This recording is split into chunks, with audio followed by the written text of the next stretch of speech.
aquela data, a paisagem naquele instante, né? Então, a data as condições ambientais que estão naquela data que foi obtida a imagem. Então, é fundamental a gente prestar atenção nisso já na hora de selecionar os dados para a gente interpretar. Aqui a resolução, aqui, resumidamente, então, vocês já viram, a espacial relacionada com o tamanho dos objetos discriminado, a espectral com a sensibilidade espectral do sensor, radiométrica com a intensidade de energia registrada e a temporal, que é a frequência de obtenção dos dados. E aí, dependendo do nosso objetivo, vai ser mais importante a gente selecionar o dado que tenha uma resolução espacial melhor, ou uma temporal, se é um fenômeno dinâmico, a temporal é mais importante, né? E assim por diante. Então, aqui é um exemplo de interação no espectro óptico, que o sensor registra é a energia refletida, e está relacionado com as propriedades físicas e químicas do objeto. Na região de micro-ondas, a interação vai ser mais relacionada com as propriedades dielétricas e geométricas. E aqui vamos dizer assim, são curvas padrões de objetos, né? Mas aí vem aquela importante situação da interferência das condições ambientais que podem alterar a forma, não tanto, mas se ela está mais alta, se reflete mais, se o objeto reflete menos. Então, aqui a gente tem um exemplo do solo. Aqui, ó, dependendo das porcentagens de umidade, ele vai refletir. Quanto mais seco, mais ele vai refletir. E quanto menos, mais o solo vai absorver a energia.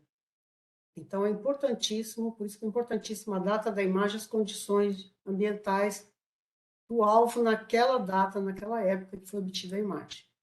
Então, aqui é um exemplo na imagem, essa área mais escura porque foi inundada, então o solo estava mais úmido, então absorveu mais energia, e nessa imagem essa região ficou mais escura. Numa situação de menos, não de inundação, aqui essa região está mais clara.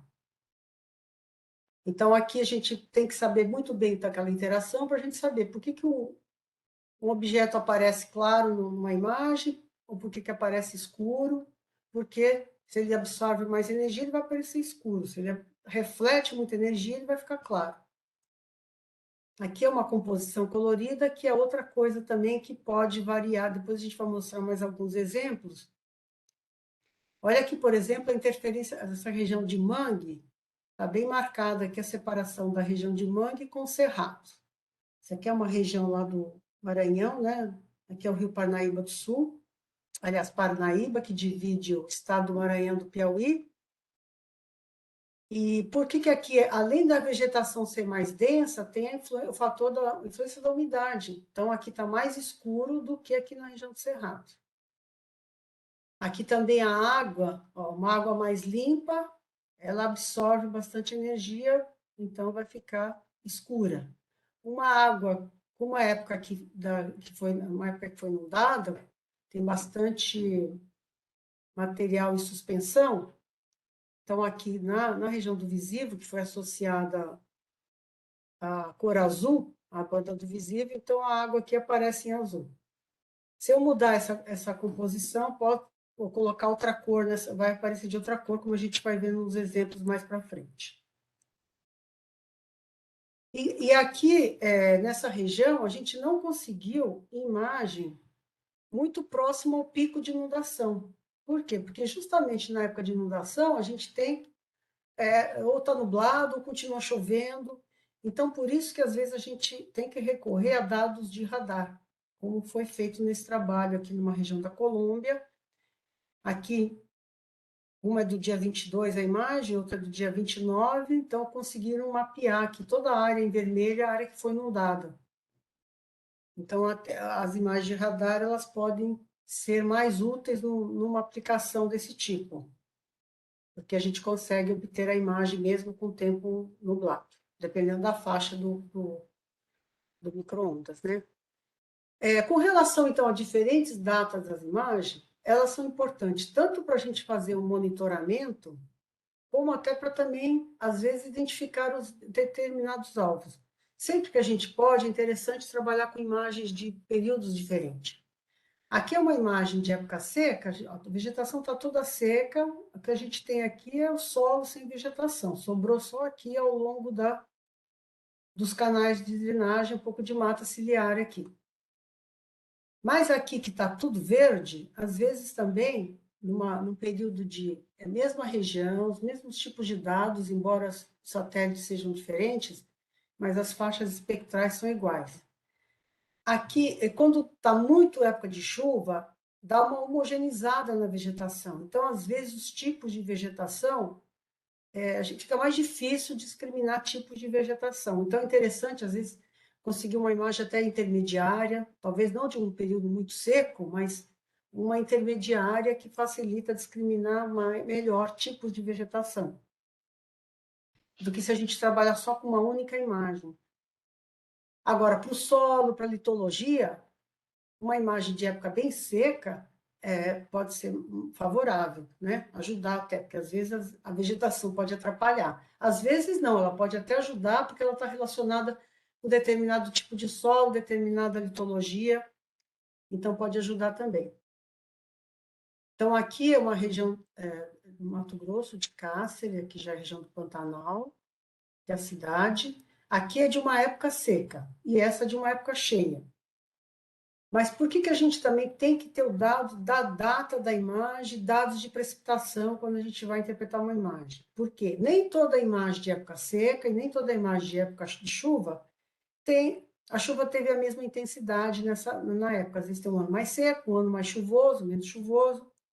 É o que acontece nesse exemplo aqui, ó. Eu tenho duas imagens de época seca, mas olha aqui está mais seco do que aqui. São mesmas épocas próximas do ano de 2007, aliás, do ano de 2007 e 2009, mas olha como varia. Então, por isso que sempre é interessante ter dados de precipitação à mão quando a gente vai interpretar a imagem.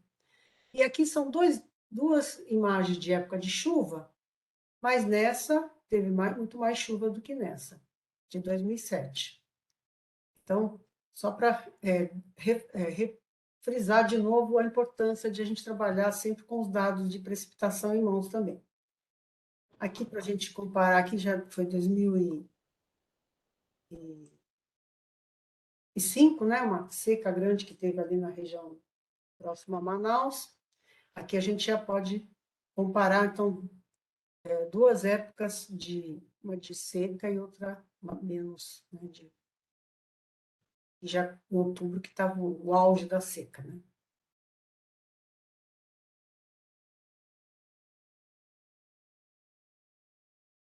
Aqui também a gente falou de meses, anos diferentes. Aqui, só para ilustrar, é uma imagem do termal, na verdade, de um sensor aéreo transportado. Aqui a questão, uma imagem diurna e uma noturna, quer dizer, são da mesma data praticamente, da mesmo, vamos dizer assim, né? De uma noite para o dia, e olha como tem diferença. Então, olha a pista do aeroporto de dia, temperaturas aqui, quanto mais para o vermelho, mais altas. Então, esses dados estão relacionados com temperatura. E aqui de noite, a imagem noturna já é muito mais frio aqui, né? Aqui na região do Galpão também varia, do lago, da vegetação tem variação. Então, só para destacar mais ainda a importância da gente considerar, então, as diferenças de data e até de horário, né? Bom, e aí a gente trabalha com o que a gente chama dessas variáveis aqui, elementos de interpretação.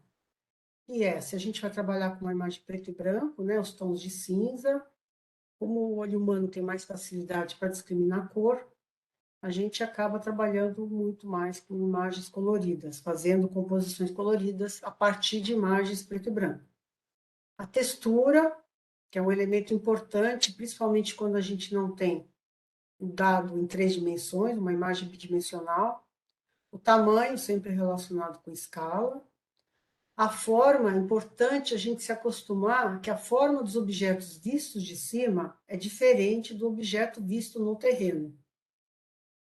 E também o que a gente observa é que objetos naturais, eles têm formas mais irregulares do que os artificiais, que têm formas mais geométricas, mais bem definidas.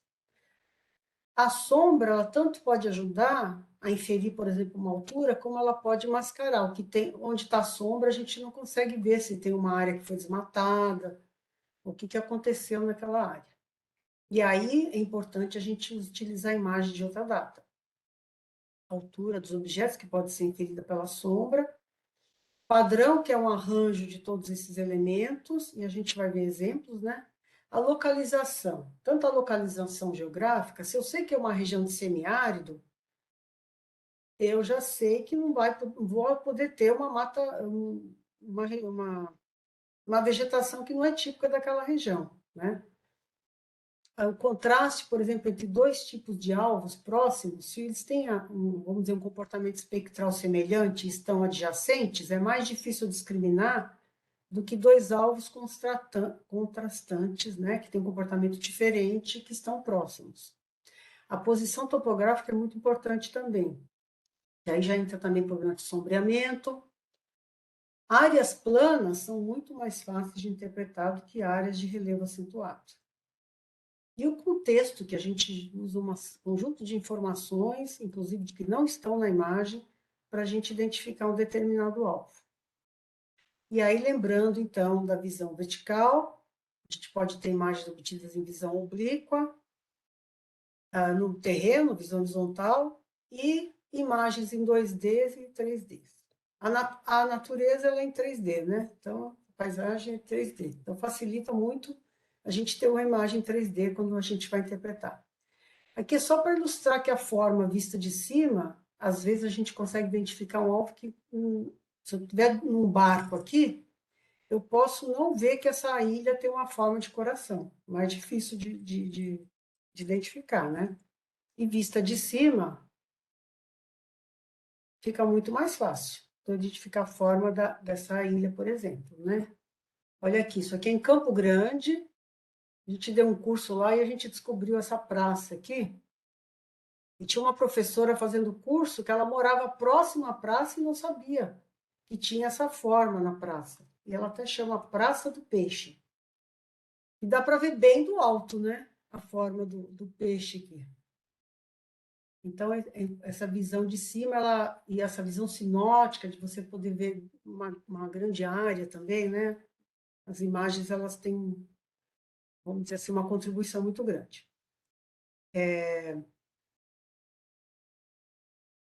O que eu faço aqui?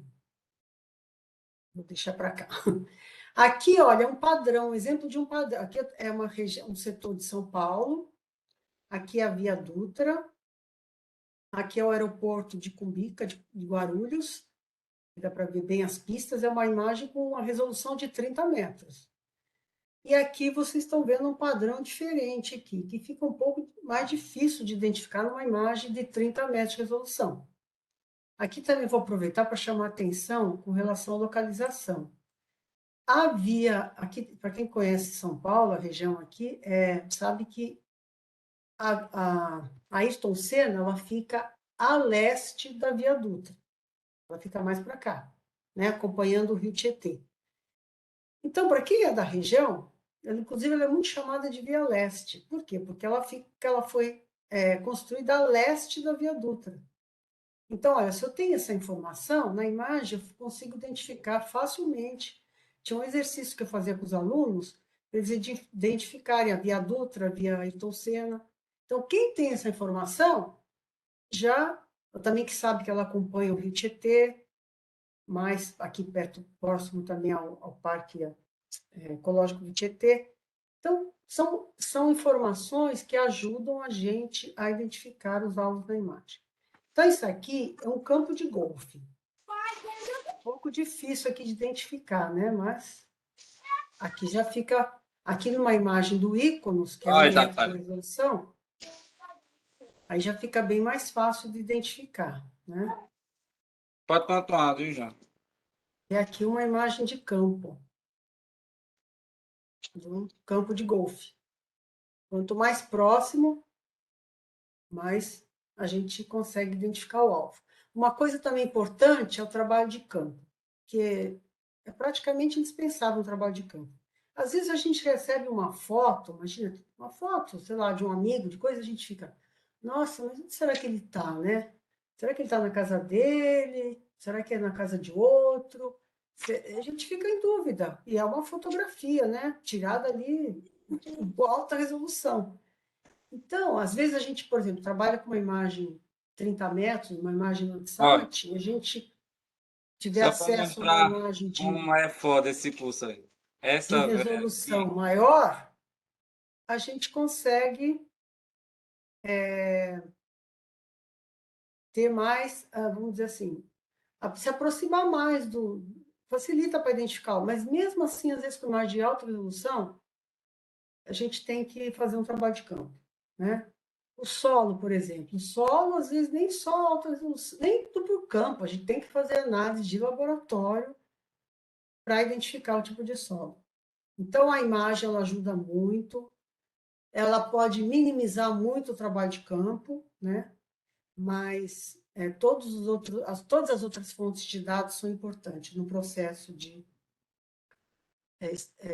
obter informações, né? E aí, então, com aqueles elementos, a gente pode montar o que a gente chama de chaves de interpretação. E para cada imagem, a gente tem que montar essas chaves, porque aqui eu vou dar exemplos de uma imagem TM ou ETM nessa composição colorida. A banda visível associada ao azul, o infravermelho próximo aqui, que é a banda 4 ao verde, e o infravermelho médio ao vermelho. Então, a área urbana, neste tipo de composição colorida, uma imagem desse tipo de sensor, ela vai aparecer com cor magenta, textura ligeiramente rugosa, forma irregular e localização junto a rodovias. Então, são chaves que me ajudam a identificar a área urbana na imagem. Tá? Vai ter a estrada, o exemplo da estrada. A área agrícola aí vai depender de uma série de coisas, além do tipo de solo da região. Né? Então, aí a cor de um solo preparado vai ser diferente de um solo coberto, por exemplo, com a palhada, né? Depois que colhe a cultura, ele tende ao branco. E depende do estágio da cultura. Então, vai depender, as formas são mais, né, pode ser de talhões, ou pode ser aquelas áreas irrigadas circulares, né, irrigadas por pivô central. Então, a área agrícola, ela varia muito, varia com o calendário agrícola, por isso que é muito importante. Eu vou trabalhar com identificação de soja, preciso saber tudo sobre soja, né? A época que ela é plantada, a época que é colhida, os tipos de soja. Então, tudo isso é importante para tirar a informação da imagem. Aqui tem mais alguns exemplos, né, com o mesmo tipo de composição. E a água também, né? A água, então, depende se é uma água mais limpa, ou pode ter, sei lá, como o Rio Negro, né? Que além que tem o humus, né? Muita carga de humus. E aí, tudo isso vai interferir na resposta, né? Como elas são representadas numa imagem. Aqui alguns exemplos. Então, eu tenho que o solo e a área urbana, nesse tipo de composição, aparece com essa cor aqui. Mas a textura do solo exposto, ó, ou com vegetação muito ralinha aqui, né? Como aqui tem um pouco de vegetação, a textura é lisa, vocês estão vendo? Aqui, ó, a área urbana, já por causa das construções, a textura é rugosa. Então, ela tem mais ou menos as mesmas cores, mas uma textura diferente, uma localização diferente. Então, outros elementos que ajudam a identificar. Aqui também, aqui é a região metropolitana de São Paulo, a gente estava vendo aqui o aeroporto de Guarulhos, aqui é o Parque Ecológico do Tietê. Então, aqui vocês estão vendo que toda a área urbana está representada nessa composição colorida, aqui a vegetação está em verde, né? nessa cor aqui, nessa magenta aqui, meio arroxeado aqui. E aqui nessa região mais central, vocês estão vendo que está bem mais escuro aqui. E é a área mais assim, de mais verticalizada. E aí entra o sombreamento, por isso que está mais escuro. Agora, essa imagem, ela já tem uns 20 anos. Não, eu não coloquei a data aqui, mas ela tem uns 20 anos, eu acho. Se eu pegar uma imagem agora, do jeito que estão sendo construídos prédios aqui, meu bairro, aqui tá, onde eu moro, está vindo abaixo, né? Só construção de prédios. Então, provavelmente está muito mais escura. Essa mancha escura ela está muito maior. Né? São as represas, aqui já é a Baixada Santista. Aí, nessa imagem, nessa imagem de São Paulo, uma coisa que chama atenção é poucas áreas verdes, né? A gente tem poucas áreas verdes. Uma mancha urbana deste tamanho, a gente tem parque aqui do Tietê, Ecológico Tietê, mas já é Grande São Paulo, tem aqui o Parque do Estado, Ibirapuera, mas é muito pouco, né? Olha quanta área construída com pouquíssima área verde, né? Essa imagem me deixa triste, porque eu gostaria que a gente tivesse muito mais parque, muito mais área verde, né? E aqui então a textura, a gente dando exemplo de textura como é um elemento importante em imagens que a gente não tenha o recurso da imagem bidimensional. Para separar unidades de relevo, então aqui eu tenho a área de planície, que é uma imagem de campo. Aí a região de colinas, que tem uma textura, aqui está uma textura uniforme, lisa. Aqui já é uma textura um pouquinho mais rugosa, essa área suave do lado aqui. Aí essa área de morros, que é uma textura já bem mais rugosa. Quanto maior o sombreamento, está me indicando que mais altos são esses morros. Né? Aqui, por exemplo, já indo aqui para a Serra da Mantiqueira, a gente tem sombreamentos maiores. Aqui também a gente tem áreas predominantes de topos mais arredondados, e aqui já essas formas lineares indicam cristas, né? Topos mais angulares. Então, a textura é muito importante para separar unidades de relevo. Aqui está uma área pouco secada na imagem. Está vendo? Como área plana, a gente consegue separar bem aqui os talhões, né? Áreas desmatadas, para agricultura, pastagem. Aqui já é uma área de colinas, então a gente tem uma textura mais rugosa, mas o sombreamento aqui é pequeno, então a gente tem umas amplitudes altimétricas pequenas, às vezes 40 metros, 30 metros, 20 metros. Aqui já tem uma amplitude de relevo maior, são áreas de morros e morrotes, já aumenta o sombreamento. Depende da data da imagem. Aqui uma área de terraço, onde está aqui o aeroporto de São José dos Campos, e também morrotes. Aqui já a área de morros, aqui a gente tem um setor da represa de Paraibuna. Aqui o mapeamento é um pouco complicado nesse tipo de imagem, que a gente tem muito sombreamento, né? Então, o limite da água, às vezes, ele é dificultado de limitar, por exemplo, essa represa, a gente não sabe, às vezes, até onde vai a água e até onde vai a sombra. Então, a sombra, ela atrapalha, nesse caso, ela dificulta esse tipo de mapeamento. Aqui já mostrando topos mais angulares, essas formas mais lineares. Aqui, mais baixinhos, morrotes mais baixinhos. Tem alguns também de topos lineares. E aqui a gente tem o setor da escarpa da Serra do Mar. O limite aqui é bem nítido entre a escarpa e a planície. Aqui que é uma textura bem mais lisa, né? Tá bem, ó. Então, isso aqui, este limite aqui, da escarpa aqui com o planalto, a gente chama de quebra positiva. E esse limite aqui, da escarpa com a planície aqui, quebra negativa. Nesses limites de quebra positiva, eles são importantes para quem mapeia unidades de relevo e solo. porque o solo daqui é diferente do solo daqui. E o relevo, mesma coisa, né? A gente vai ter diferentes de declividade, uma série de outros elementos diferentes daqui para cá. E as quebras negativas, elas são importantíssimas para limites litológicos, para a geologia. Então, mas aqui elas são importantes também para solo e para geomorfologia. Porque o solo daqui, o relevo daqui é bem diferente do da planície. Aqui é um outro exemplo da quebra positiva e da negativa. Aqui, olha a quantidade de sombra aqui. Então, se eu teve algum escorregamento de encosta aqui, eu não consigo ver nessa imagem. Então, eu preciso procurar a imagem de outra data para a gente identificar isso. Aqui, integrando dados Landsat com o modelo digital de elevação, dados do SRTM. Então, a gente consegue ver muito bem esses limites, né? Ficam bem mais... Agora, o que eu vou chamar a atenção também aqui é o seguinte, aqui eles estão bem abruptos, né? Então, fica fácil de identificar.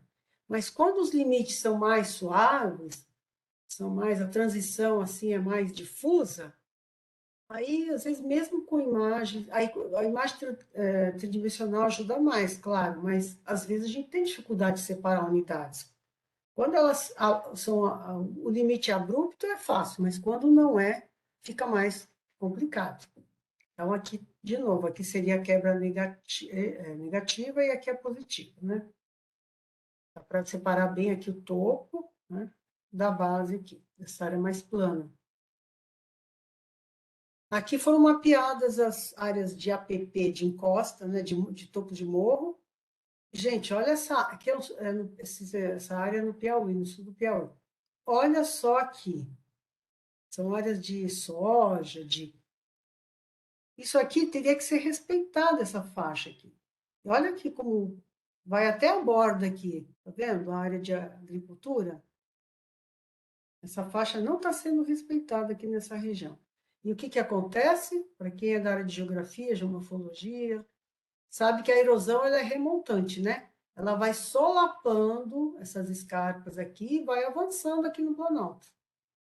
Então, por isso que tem que deixar uma borda de proteção aqui, não pode ir com o trator até a borda. Tem que ser respeitada essa borda, porque senão isso aqui vai sendo erodido e cada vez mais a gente tem assoreamento no Pantanal, cada vez as cheias são maiores, por causa disso. Porque todo material que é tirado daqui vai para onde? Então, quer dizer que Vai eu para os rios, vai assoreando os sentido dos rios. dois, né? Porque são... E aqui, então, Poxa, aqui foram mapeados também as APPs de drenagem, as faixas, e também as das nascentes, que é outra área que tem que ser respeitada, porque senão a gente já sabe o que acontece, né? E aqui também para mostrar como esses dados são úteis para a gente melhorar esse mapeamento, por exemplo, de unidades morfológicas. A gente aqui tem uma comparação. O que está em branco são os limites obtidos do Radan, do mapa do Radan Brasil, que é um trabalho belíssimo. A gente não pode criticar, porque na época que foi feito, com as condições que foi feito aquele trabalho, ele é muito bom. Ainda é muito bom, e tem região que não tem outra coisa a não ser aqueles mapas de radar. Mas se a gente pode melhorar os limites, por que não com os recursos que a gente tem hoje em dia, né? Então, aqui o que está em preto são os limites obtidos mais refinados com base nesse produto aqui, integrando, então, dados Landsat com dados do SRTE. Aqui é um exemplo daquela região lá de Caraguatatuba ali, ó, são tudo cicatrizes de escorregamento, aqui obtidos com um ângulo de elevação solar mais alto, então tem menos sombreamento, então para mapear cicatriz de escorregamento é mais indicado uma imagem desse tipo. Aqui também para a gente ilustrar a importância da forma, né, que a gente tem áreas agrícolas, os talhões, os círculos, áreas irrigadas por pivô central. E a gente, porque se a gente tivesse só a cor para discriminar esses alvos, a gente ia misturar tudo isso aqui com isso aqui, né? Isso é tudo a mesma coisa. Tem uns vermelhos aqui bem próximos desses aqui. Mas aqui pela forma, a gente sabe que aqui não é agricultura. Aqui são áreas de mata ciliar, né? A gente vê pela forma acompanhando os cursos d'água.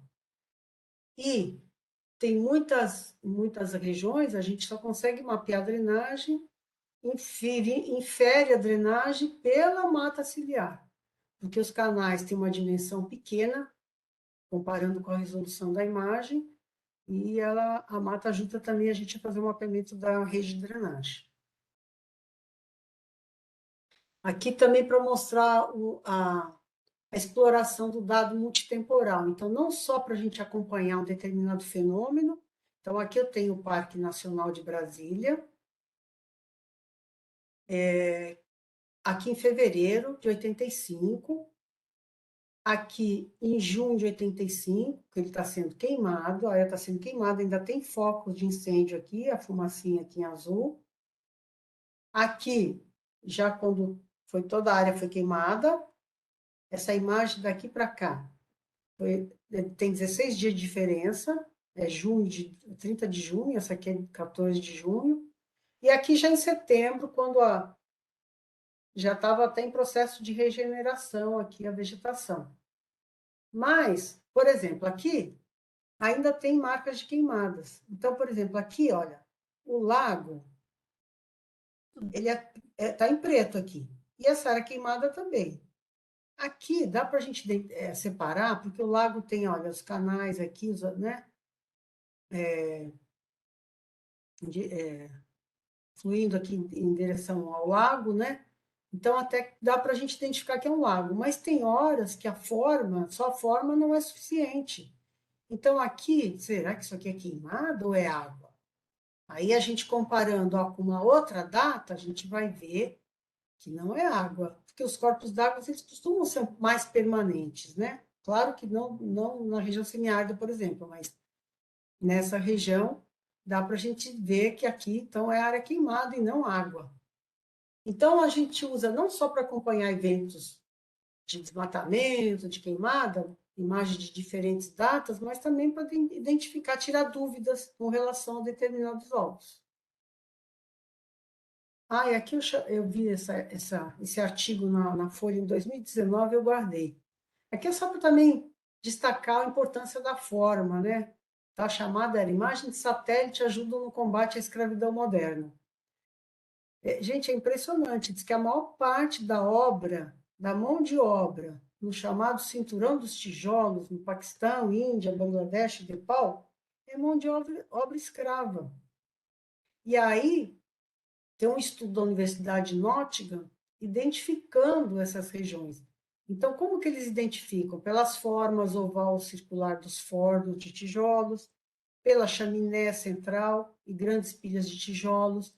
E aí, por exemplo, se a fumaça indica que está ativo, né? Que está em operação. Então, por imagem de satélite, eles conseguem identificar, estão fazendo um trabalho muito bonito aqui nessa universidade. É triste, né? A gente pensa que a escravidão acabou, mas infelizmente toda hora descobrem casos de escravidão. É uma coisa muito triste mesmo. E aqui eu queria chamar a atenção para a composição colorida, tipo de composição colorida. Eu vou mostrar 3 imagens que usam os mesmos canais espectrais, né? A informação obtida das mesmas regiões espectrais. Então, aqui é uma imagem Landsat do sensor TM, banda do infravermelho próximo, médio e visível. Aqui foi associado o azul, então essa água com material em suspensão aparece em azul. E essa composição, vocês podem observar que ela é mais adequada para a gente separar exatamente os corpos de água e esses pequenos canais aqui. Olha, quanto detalhe que a gente consegue identificar nessa composição. Já nessa outra, eu só inverti essas duas cores aqui, ó, associei o vermelho à banda 5, e o verde à banda 4. Então, a vegetação aqui está em verde. Na outra já estava mais avermelhado, né? Mas aqui, ó, alguns pequenos canais já estão um pouco mais difíceis de identificar. Agora, nessa aqui, então, olha aqui, como fica bem mais difícil. E são os mesmas regiões espectrais. Aqui eu inverti, eu associei o verde aqui, por isso que a água ficou verde. E o azul eu coloquei na banda do infravermelho médio. Então, às vezes, você vê, os mesmos dados originais, na associação de cores, pode destacar mais ou menos um determinado alvo. Quem trabalha com vegetação usa mais essa aqui também, tá? Então, tanto para mapear corpos d'água e também vegetação, lá na nossa área de sensoramento remoto, a gente usa mais esse tipo de composição colorida. Aqui, ó, um outro exemplo. Tem as mesmas Landsat 7, mas as mesmas imagens. Aqui é a região de Casimiro de Abreu, lá no Rio de Janeiro. Aqui é o famoso Morro do São João.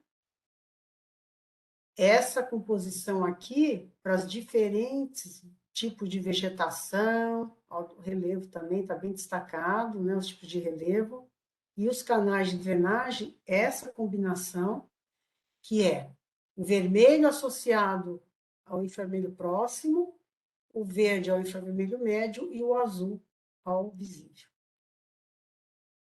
Então, olha aqui, ó, para a vegetação, destaca mais aqui do que aqui. Aqui dá uma uniformizada, né, no verde aqui. Mas para quem não tem muita familiaridade, pode começar a trabalhar com esse tipo de composição colorida. Inclusive com os alunos, né, com os professores, a gente trabalha muito, mais às vezes com essa composição que a vegetação aparece em vermelho, que fica uma coisa mais próxima do que estão acostumados a ver na natureza, né? E olha essa daqui. Péssima, né? Já alguns canais a gente não consegue mais identificar. Então, só para a gente... Porque, olha, a possibilidade de composições coloridas dá para fazer 120 tipos de composições coloridas só com as bandas do Landsat 7, 5, não excluindo o termal, né? Banda do termal. Mas a gente não precisa usar todas elas, porque também as imagens as bandas são muito correlacionadas. Os visíveis, por exemplo, são altamente correlacionadas. O importante sempre é a gente usar uma imagem do infravermelho próximo, que o comportamento dos alvos costuma ser assim, bastante diferente, né, em relação a outras, e pelo menos uma do infravermelho e uma do visível. Aqui, outra coisa que eu queria chamar a atenção é para os processamentos de imagem. Esse aqui é um trabalho de um aluno do mestrado, Ulisses, lá do Maranhão, e ele estava estudando essa região de exploração de minérios aqui, de lagoas de rejeitos de mineral. Aqui é a ilha do Maranhão, e aqui está a cidade de São Luís. É nessa região aqui que ele estudou, aqui, esse quadradinho. Então, aqui, olha, a gente está vendo os diferentes tipos de situações. Então, o que está mais azul escuro são lagoas em utilização, ativas, né? Como essa aqui. As desativadas e recuperadas, elas estão mais em verde aqui, o B, tá? O azul claro e manchas magentas são lagoa desativada, mas não recuperada. E o azul claro e branco, lagoa em construção. Então, aqui a gente tem uma separação, né, entre uma de azul claro e uma em construção aqui. E o que aconteceu? Isso aqui é uma imagem Landsat. Aí ele conseguiu, aqui, ó, que é uma foto de campo, fica essa cor aqui avermelhada, né? Rejeitos de mineração. Isso aqui também é um estrago ambiental bom, né? Aí ele fez um trabalho, ele usou acho que é o Envy, né? Acho que é o Envy. Ele usou um contraste automático aqui nessa imagem, e olha o que aconteceu. Então, por isso que sempre que você... Olha, automático é uma coisa complicada, viu? Tem que evitar coisas automáticas. O intérprete, o analista, tem que sempre interagir com o sistema, porque senão dá esse tipo de coisa aqui, ó. O que aconteceu? Saturou, eu perdi Eu não consigo pegar mais esse tipo de informação aqui. Ficou tudo branco aqui. Vendo? Porque deu uma saturada. Foi aplicado um contraste na imagem de forma automática. Então, a gente tem que tomar muito cuidado e evitar.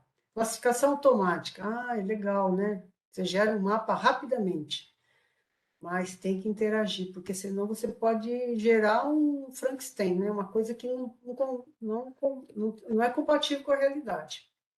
Então, mesmo esses, vamos dizer assim, os classificadores mais modernos, chamados de especialistas, né, de inteligentes, mas o intérprete ele tem que interagir, ele tem que conhecer muito bem o alvo, porque ele é que vai alimentar o classificador, o sistema.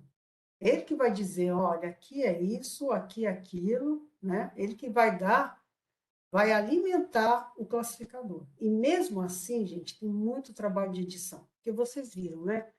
Mudou a data, já mudam as condições, já a paisagem está representada com outros valores espectrais, com outras. Então, é muito complicado. Não tem fácil, viu? Não tem trabalho fácil. Tem muito trabalho em mapeamento. Então, aqui ele mostrando as duas situações, né? Voltando aqui, já interagindo com o classificador, aí ficou correto, como está na realidade.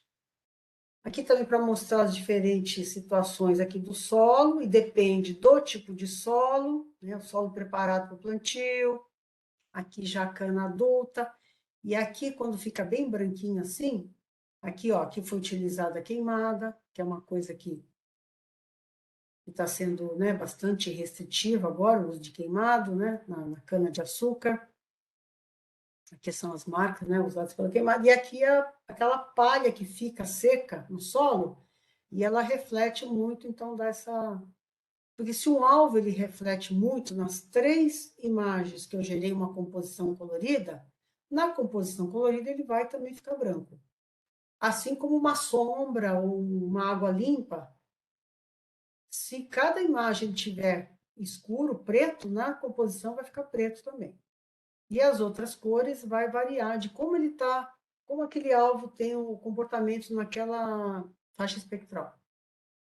Aqui é só mais um exemplo de aplicação que vocês vão ver com a Beth depois, mostrando como que esse estado, a gente falava que estava se tornando um grande canavial, né? O trabalho do professor Bernardo Rudolph, do projeto Canasat. Aqui, área de pastagem. E 2006, 2008, cana-de-açúcar. Milho, 2006, 2 anos depois, cana-de-açúcar. Toda essa área de citros virou cana-de-açúcar, 2 anos depois. E aqui, vegetação, também virou cana-de-açúcar. Agora, para a gente diferenciar a cana de outras culturas, e esse trabalho, gente, do CanaSat, desse projeto, é feito muito manual. Por quê? Porque eles usam todo o conhecimento do calendário agrícola, dos tipos de cana, para diferenciar de outras culturas, de milho, de soja, porque senão não consegue fazer o mapeamento de uma determinada cultura.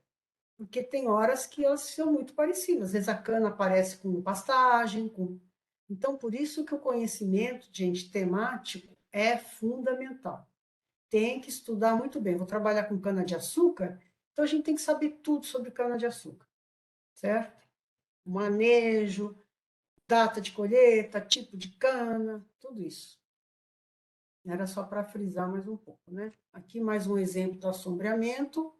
A gente consegue identificar que aqui é uma passarela, só que se tem um carro passando bem aqui onde está a sombra, a gente não consegue identificar, né?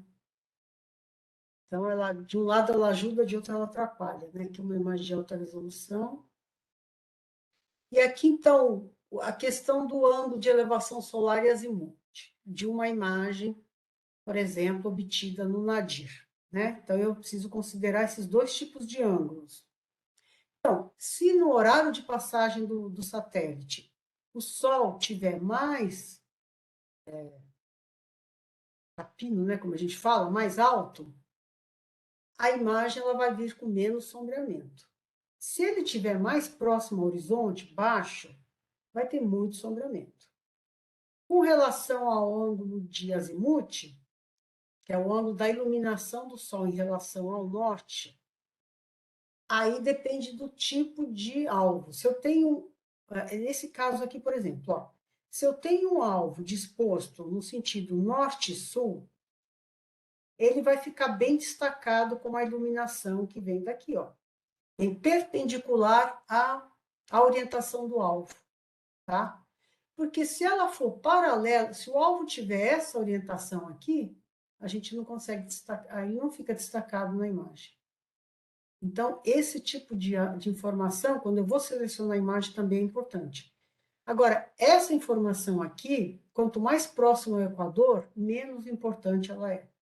E quanto mais distante aqui no Sudeste, ela é muito importante. Quanto mais longe do Equador, mais ela vai influenciar. Tá?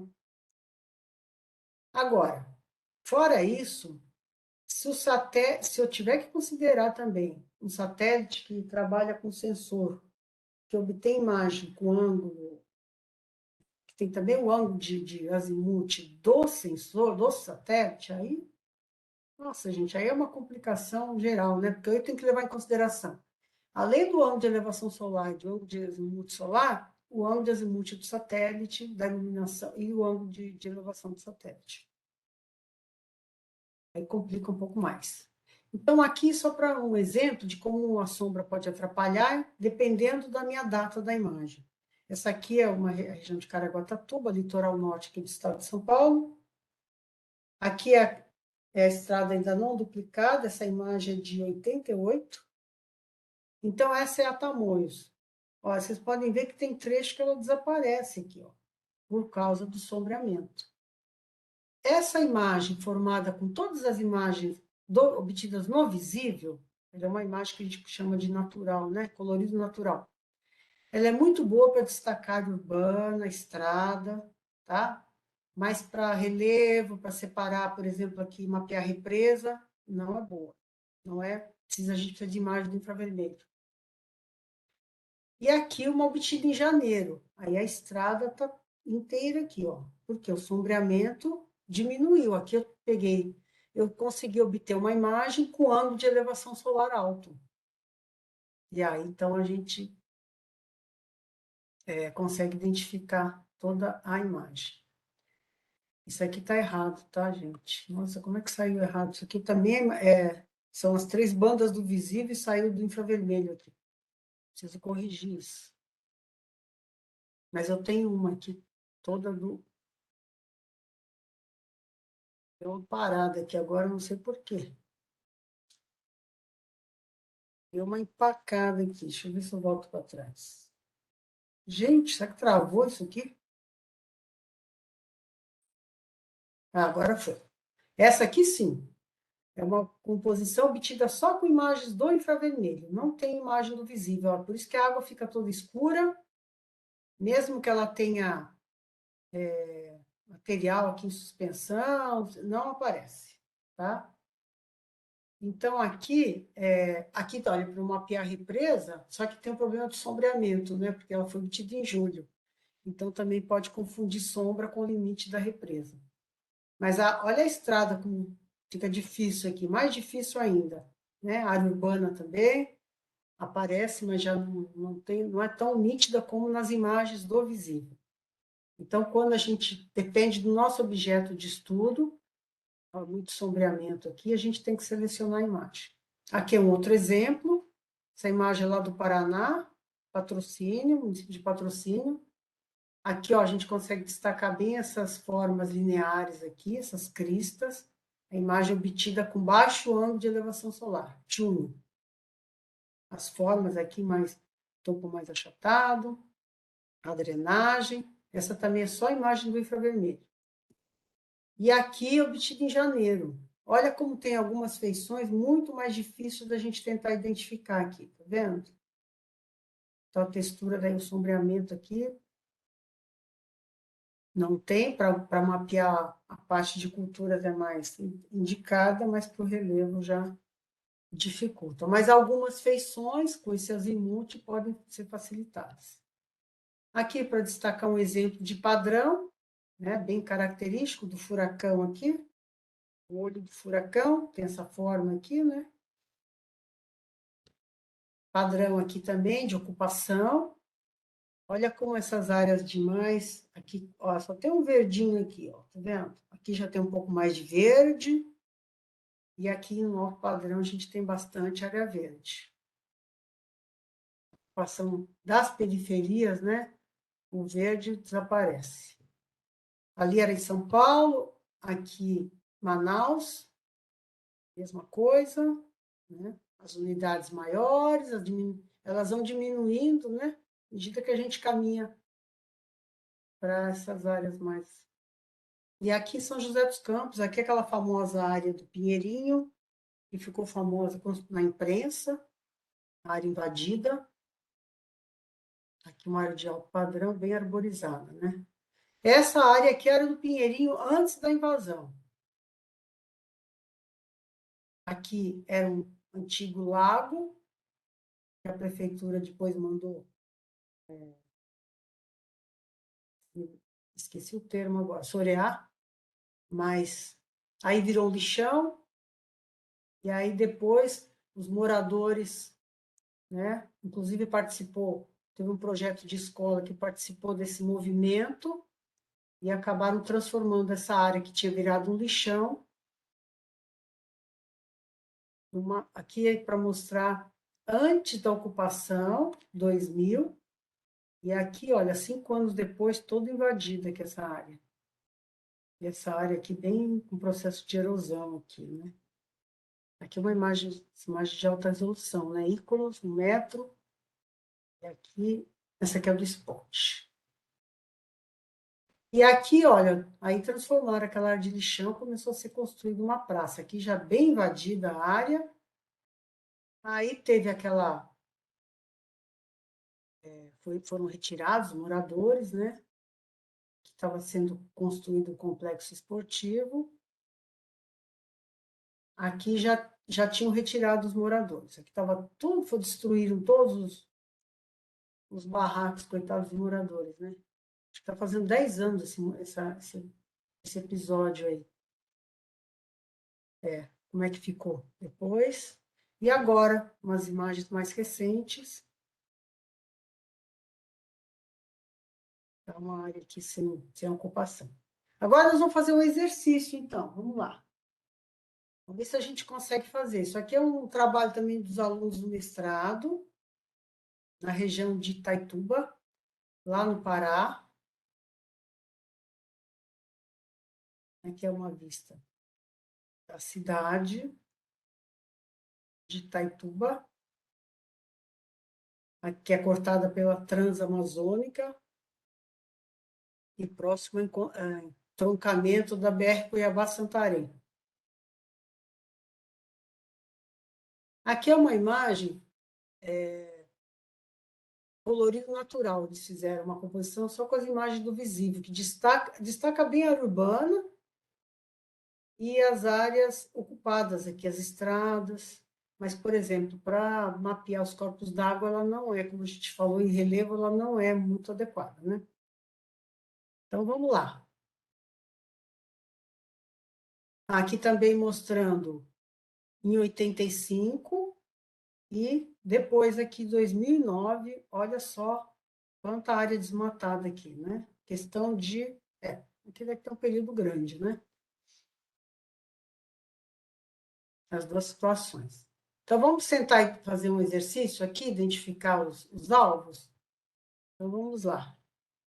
O que vocês acham que é isso aqui? Vamos ver quem se habilita aqui para responder. Solo exposto. Mas olha a forma aqui, ó. Não tem uma forma meio linear aqui? Mineira. Oi? Cava de mineração? Então, mas o que é isso aqui? Esse bem linear aqui. Barragem. Oi? Barragem. Não, aqui, ó. Forma linear aqui, ó. Pista clandestina. Pista. Pier.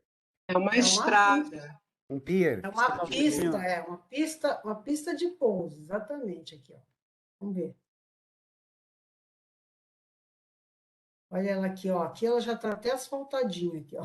Aqui ainda não estava. É uma pista de pouso. Tá vendo como a forma ajuda a gente a identificar? Realmente tem uma exploração mineral aqui. Então, se a gente já sabe disso também já é um outro. Tá vendo como uma informação ajuda a identificar um outro tipo de algo, né? Área de mineração aqui.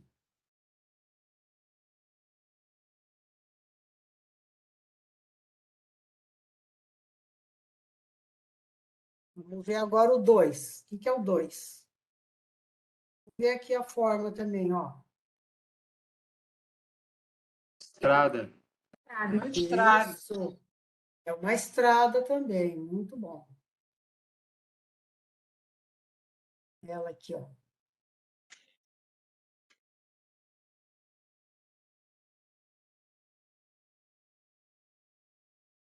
Ah, o 3. Ixi, o 3 eu já coloquei aqui.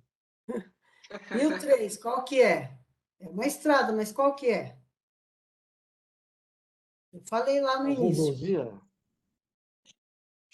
Aqui já é a Transamazônica. Transamazônica. Isso. Agora vamos ver o 4 aqui. O 4 tá fácil, né? Área urbana. Tem uma cor, mas tem uma textura aqui, né? Se a gente reparar bem, uma texturinha aqui das construções. Área urbana de Taituba.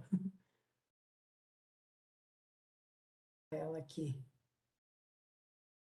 Ah, dá para a gente ver o traçado, né, da área urbana aqui, já é mais próxima aqui. Tem uma imagem de campo. E a localização, né, junto às estradas aqui. E o 5? É o rio, né? Corpo Dá hídrico. para ver, né? Água, isso. E que rio que é essa região, não sabe? Não sei. Tapajós. Tapajós, muito bem. É isso mesmo. É a minha cidade natal. Ah, então você conhece. Vai. Sim. E os 6 aqui, ó? O que são aqui, ó? Esses alvos aqui, que estão sendo Igarapés, não? apontados aqui. Ó, Igarapé? vamos ver o contexto, a localização. Eles estão indo em direção aqui. Afluentes. Mas a água está mais escura, né? Então a água está mais Que é mais limpinha aqui. limpa, talvez? Mais limpa, tá vendo? Essa não é uma região de garimpo, não? Mas aqui, nessa parte aqui, eles estão com uma água mais limpinha aqui, né? Porque está bem escura. Aqui já não está tão limpa esse braço aqui, mas aqui está bem limpo, né? Essa imagem é do infravermelho ou do visível? Não, essa imagem é uma imagem com as imagens do visível, não tem infravermelho aqui. Tá, e por que sai tão escuro, professora, assim, o Não, mas recurso então, hídrico? se a água é limpa, ela absorve bastante a energia. Então, em qualquer imagem, ela vai ficar escura. A água. Eu pensei que era o contrário, que como refletia, né? Ela reflete quando ela tem quando é água barrenta, quando tem sedimentos, material em suspensão. Aí ela reflete semelhante ao solo. Quando é bem barrenta, época de chuva, como a gente viu lá no Rio Parnaíba. Mas se a água está limpa, não. Aí ela absorve a energia, então aparece escura na imagem. Certo, obrigado. Vamos ver o que mais tem aqui agora. 7. Na verdade, estava errada essa estrada aqui, ó. Acho que aqui que é a... Vamos ver, até eu agora me confundi. Ah, não, 7 é que está mal localizado o número aqui. Na verdade, eles estão se referindo a essas áreas todas aqui, ó. Então, são áreas... Magenta, que áreas são essas aqui todas? Solos exposto. Áreas desmatadas aqui, ocupadas ou com agricultura, ou com pastagem. É isso mesmo, áreas desmatadas. Áreas de desflorestamento aqui, ó. Algumas estão ocupadas até já com culturas aqui, né? A gente pode ver pelos talhões geométricos, formas geométricas, né? E a 8? A 8 está fácil, né? É o que sobrou aqui, né? Essas áreas bem verdinhas Áreas aqui. preservadas. Oi? Tá fácil essa, hein? O que Floresta sobrou amazônica. aqui? Os remanescentes de floresta. Isso! São as áreas de floresta aqui, que eles ainda não foram desmatadas ainda, né? Ainda, né? Não sei, porque essa imagem já não é tão recente, né? Se a Pode gente ser pegar área em uma bem. recuperação Tá aí, também, ó. né? Você que é da região, você agora procura uma imagem bem recente e compara para você ver a situação. Acho que vai ser triste, hein? Aí eu fiquei curiosa agora. E esse 9 aqui? A gente quebrou a cabeça, não tinha ninguém dessa região na turma.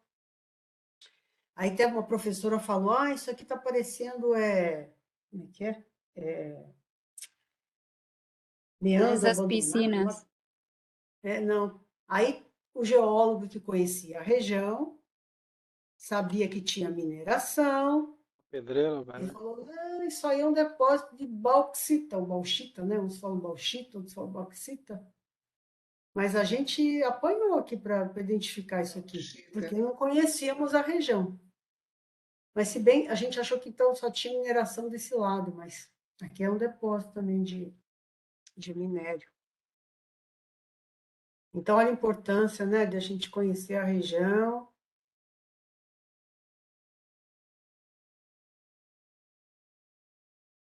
Bauxita. Acho que o geólogo falou bauxita, né? É, bauxita. E o 10? Deixa eu ver aqui, ó. Cadê o 10? Aqui ele quase está bem perceptível, né? Aí, tá vendo? Aí os alunos fizeram outro tipo de composição colorida, colocaram uma imagem também do infravermelho, uma imagem da banda 7. A banda 7 também corresponde ao infravermelho médio, mas ela é bem diferente da banda 5, por exemplo, que também é infravermelho médio. Ela destaca muito áreas ocupadas, áreas urbanas, é uma imagem muito interessante, viu? A vegetação, ela fica muito escura. E a água também fica toda escura, ela não diferencia se é água barrenta, como essa aqui. Ó. Essa aqui está diferenciando bem porque tem uma imagem na composição, tem um canal do visível. Mas ela é muito interessante para mapear estrada, área urbana, feições, marcas de cicatriz, escorregamento. Aqui vocês estão conseguindo ver melhor essa feição? Feição linear aqui. O que vocês acham que pode ser? Mas ela é bem mais estreitinha que uma estrada. Ó, bem mais estreitinha que esta e esta. Você deve ser um caminho mais... O que vocês acham que pode ser aqui? Uma estrada terciária, daqueles caminhos. Canal de irrigação. Não. Vamos lá. E mais? Morrote. Não, olha, é uma forma bem Achei que fosse bem uma linear. trilha. E mais que tem forma linear? Linha de transmissão. Mais uma pista? Linha de transmissão. Muito bem. Olha aqui, ó. Tá vendo? Alta tensão. Olha só que interessante, gente. A largura dessa linha de transmissão, ela é menor do que a resolução da imagem. Mas o que acontece? Ela acaba, como que a gente fala, saturando o elemento de resolução, por isso que ela aparece na imagem, porque ela reflete muito e ela acaba se sobressaindo aos alvos adjacentes. Ela aqui, ó. Olha, é bem estreitinha, né? Bem menor que a resolução de 30 metros. E nessa composição a gente consegue identificar. Muito bem, vocês estão de parabéns. Vamos fazer mais um exercício para encerrar? Aqui, para a gente lembrar, então, o problema que às vezes a gente fica na dúvida, se é água, se é queimada. Aí, olha só que interessante também, a época da imagem é importante. E aí a gente fica sabendo qual que é a época que é mais, né, que ocorrem as queimadas. Então, nessa imagem aqui, vocês acham que é o quê? Aqui onde coloquei a letra 1. Aqui é um afluente do rio Parnaíba do Sul. Esse é o Parnaíba do Sul. Auxiliar. Paraíba do Sul, desculpa, Paraíba do Sul. Aqui é São José dos Campos, onde fica o INPE. É o mapa Cidade de São auxiliar do José Rio dos Paraíba do Sul. Campos. Esse chama Paraíba do Sul.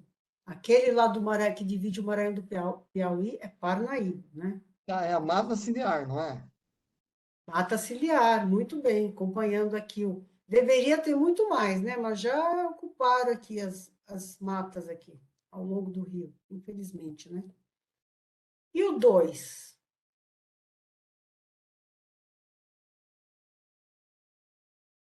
Floresta. Verde, né? Morro? Ele está mais homogêneo que, por exemplo, essa área de baixo, não, aqui acho que nem tem quase, né? Deixa eu ver. Professora, Eu por acho que que o rio saiu verde? Não é o rio que saiu verde, é a mata ciliar. Como ele é ele é estreitinho, esse afluente, então domina a mata ciliar aqui, tá vendo? Parecendo verde, mas ele não é verde, não. O 2 Aqui, parece gente, é um floresta conservada. reflorestamento, é um reflorestamento. Você está vendo que é uma área com verde, um vigor maior do que se fosse mata, seria um verde mais escuro, uma textura mais rugosa. Aí depende também da idade do reflorestamento, porque o reflorestamento ele tem as espécies mais uniformes do que a mata, né? A mata varia, né? Os tamanhos das árvores, então tem mais sombreamento, então tem uma textura um pouco mais rugosa. No vale tem muito eucalipto, né? Tem bastante. E o 3? Eu acho que aqui nesse caso está fácil, gente, porque é queimado. Olha, tem até um pouco de foco de incêndio aqui, ó, vermelhinho, tá vendo? Essa época, até setembro, antes de começar a chuva, ainda tem muita queimada. É queimada. Mas e o 4? Vamos ver, ó, pela localização, não pode ser queimada, né? Lagoas? Essas são as lagoas aqui, ó, ao longo do canal aqui. Aqui nessa região tem muita lagoa também mais clara, muita lagoa de exploração de areia, né? Essas aqui estão até que estão limpinhas aqui. Mas tem região que, nossa, são todas azuisinhas. E o 5? Lagoa também. Lagoa de captação. É lagoa também. Uhum. O 6 tá bem ruinzinho aqui de ver, mas a gente já viu uma imagem aqui, lembra? Diurno e noturno? Vista do aeroporto de São José dos Campos, é isso mesmo. E o 7? Tá vendo que vocês acham que pode ser? Área urbana, né? Área urbana. Não, aqui tá vendo? É uma área grande, ó. Área industrial. Uma área industrial. Tá vendo umas coisas redondinhas aqui? São tanques. Aqui é a refinaria da Petrobras. É uma refinaria bem grande da Petrobras. Tá vendo? Aqui dá para ver ainda as formas dos tanquezinhos aqui. É a Henrique Lages, não é? Revap. É a refinaria que tem da Petrobras. Aqui é uma represa. Ai, como é que chama essa represa agora? Jaguariúna, acho que é Jaguariúna. Professora? Não me engano. Professora? Oi. A professora havia falado que a feição número 2, ela possui essa cor por causa da idade da vegetação, né? Mais recente, o florestamento. Não, e também mais uniforme. Mais uniforme, né? Então, Mas o que essa que idade, ela vai acontece? influenciar diretamente no gradiente da cor? Quanto mais claro, mais escura a cor, vai refletir na idade da vegetação? Pode refletir um pouco também, alterar um pouco, mas também por que a mata capoeira e a vegetação, a floresta, a mata mesmo, aparece mais escura por causa que tem influência de sombreamento, que tem árvores de tamanhos diferentes, então gera um sombreamento ali. E no reflorestamento, ele geralmente é mais uniforme, porque os indivíduos foram plantados, né, tudo ao mesmo tempo, depende, né? Ah, Mas sim. aqui, por exemplo, esses mais clarinhos, eles devem ter todos a mesma idade. Agora, onde tem o relevo, às vezes também tem um pouco também de mais sombreamento, né? Então tem que também levar em consideração isso. E em áreas Entendi, obrigado. planas, tudo é mais fácil para identificar, como eu falei para vocês. Tá? Mas de vez em quando dá uma travada aqui, não sei por quê. Aqui é só para vocês. Então, essa aqui, ó, ela é de setembro. O ângulo de elevação solar não é tão alto, mas já é bem mais alto do que essa que foi obtida em junho. Olha como o relevo aqui está mais destacado, tá vendo? Então, para eu separar as unidades aqui, a planície dos morros, essa aqui. Olha que as lagoas aqui já com rejeitos aqui, ó, tá vendo? Com essa cor aqui. Então, aqui, na anterior,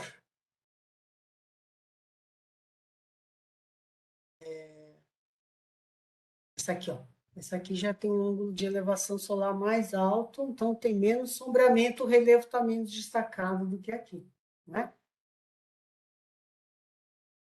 Aqui tem um reflorestamentozinho também, ó, perto da Petrobras, aqui é uma área de reflorestamento isso aqui. Tá vendo que tem uma forma geométrica? As coisas artificiais sempre têm umas formas mais certinhas, né, do que os alvos naturais. Então, essa aqui é de 2000, a outra já é bem... Deixa eu ver, peraí. Que ano que é a outra? Essa é 2000. Ah, são 3, é que essa daqui era mais... Peraí, essa aqui... Ah, essa aqui é uma composição diferente. Que essa e do que essa. Essa aqui é de 2015. Ela é mais recente, ó. Não está o reflorestamento mais. Meu Deus. Devem ter cortado, e aí não sei se vão plantar de novo, aí só vendo uma imagem recente agora. Que em 2000, olha, tá vendo? Tinha o reflorestamento, ó. E aí em 2015 já não tinha mais. Vamos lá, para encerrar, vamos ver se vocês identificam aqui. É uma imagem termal, obtida de avião, não é de satélite. E isso aqui chama sombra térmica. Qual que é o aviãozinho que deixou essa marca aqui? Desses, do A, B, C ou D? Pela forma aqui, qual que vocês acham que é o modelo de avião? Que D, estava aqui? Bandeirantes? D de bola. B de bola? Não.